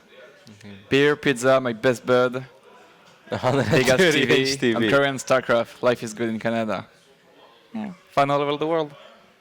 Sitting back at the ESL studios, keeping the passion alive in between matches, NationWars 3, and loving that as well. It's really funny to see whenever you go to esports production studios all around the world, even when people are working on their own show, they often have like a second show on the side, you know. As soon as the match starts, a couple of people don't have to do that much, so then they just watch it a little bit on the side, like, oh, NationWars is going on. Yeah, like even sometimes, you know, like casting a game, but on the side there's some like some football going on, and we're like, oh no, my team lost. Yes, we do. We do that all the time. I mean, multitasking is part of Starcraft, right? Doesn't just go for the players, goes for the casters too. Sometimes we're eating a fajita in between the game. Sometimes we're watching Starcraft, watch Main Knight lose again. Why not? Yep, it's pretty cool. So far, I've only my full attention on Starcraft 2, but maybe one day I'm gonna multitask. I don't know, doing Clash of Clans on the side or something. I think you have to play a different race to truly multitask. Caparino. Caparino. Runes of Saras is going to be the next map. Game 6. No, Game 7. No. Of New Zealand against South Korea. That's not something I thought I would be saying at the start of this nation war. No, it's Game 6, right? It's 3-2. Yeah, so... Oh, yes.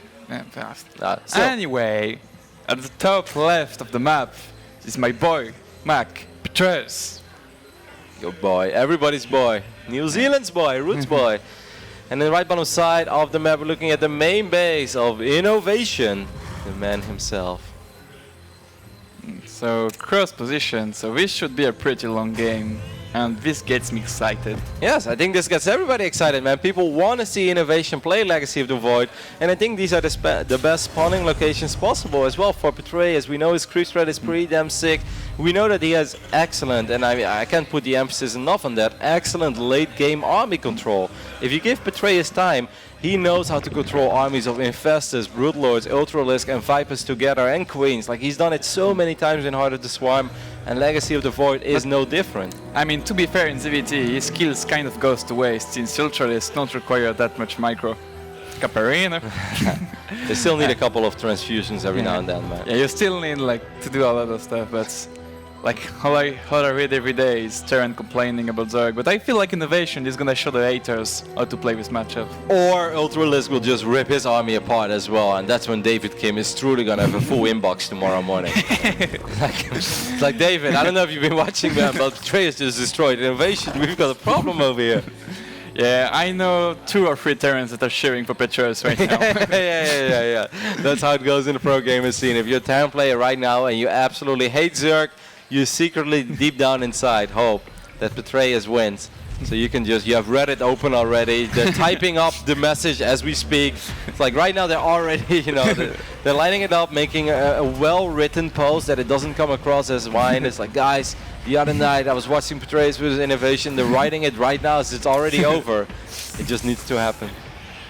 But this Reaper is gonna take quite a while before reaching Betrayer's base. So he actually doesn't know. Oh, did Innovation ACV scouts? No, I don't think he did.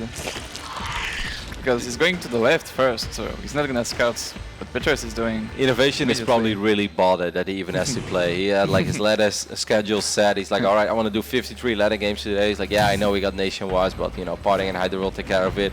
And then suddenly, like, Parting sends him a DM. He's like, sorry, man, we both lost. You gotta play. And he's like, God, like, who are these teammates of mine? Yeah, these teammates. I think he's the only Kesper player, right? Yes. Yeah, so he's gonna bring that Kesper pride a little bit.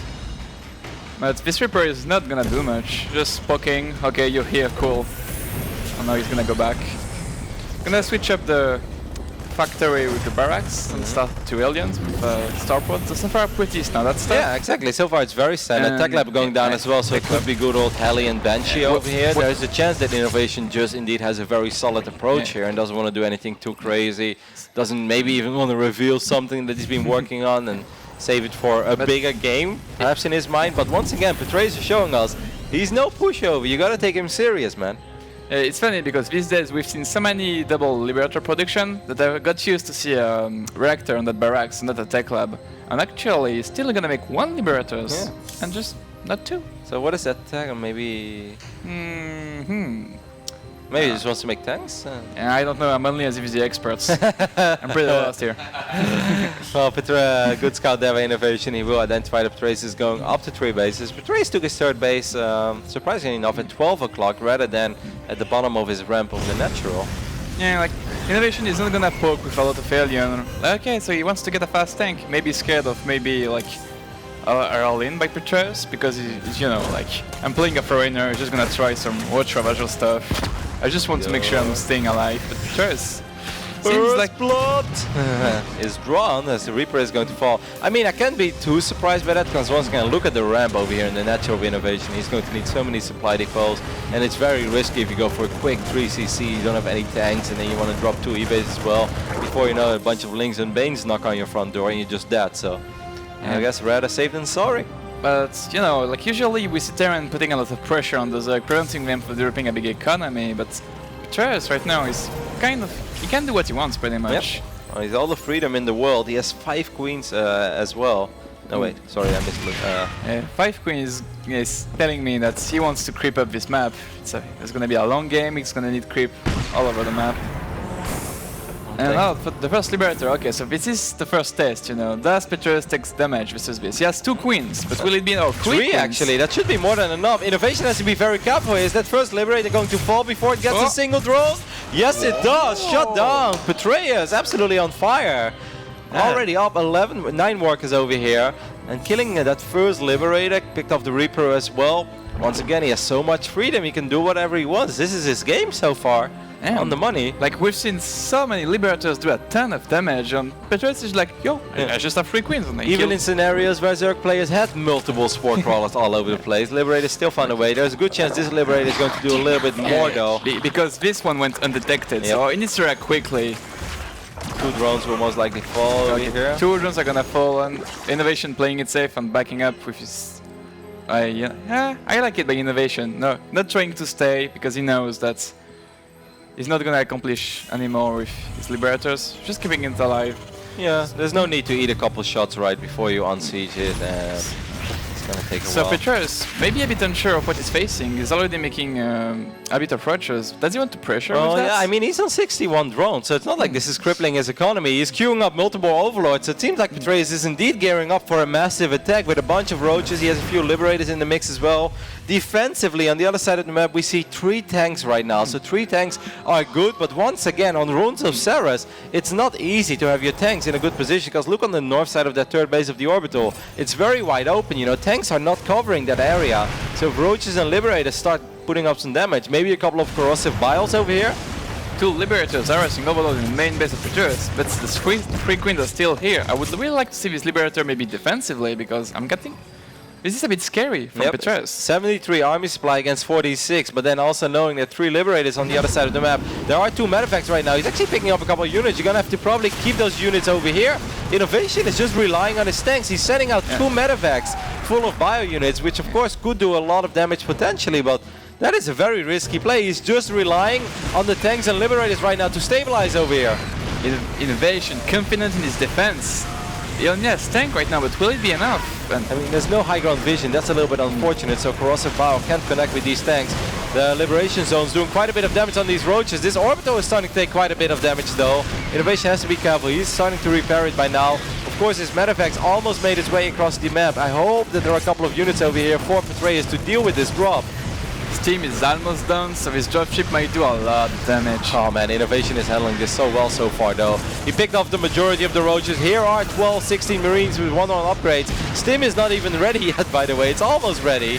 But that's just going to be it. Just like that. Just like that. Innovation looks at like 20 roaches running across the map. He's like, you know what? The only 60 Marines I have across the map right now. Just go ahead and win the game. It's pretty sick. Like, we just demonstrate how well he knows the game right now, because I don't know terrain that will be like that. We'll just be like trying to defend with Marines, take a lot of damage and be like, here, Zergs.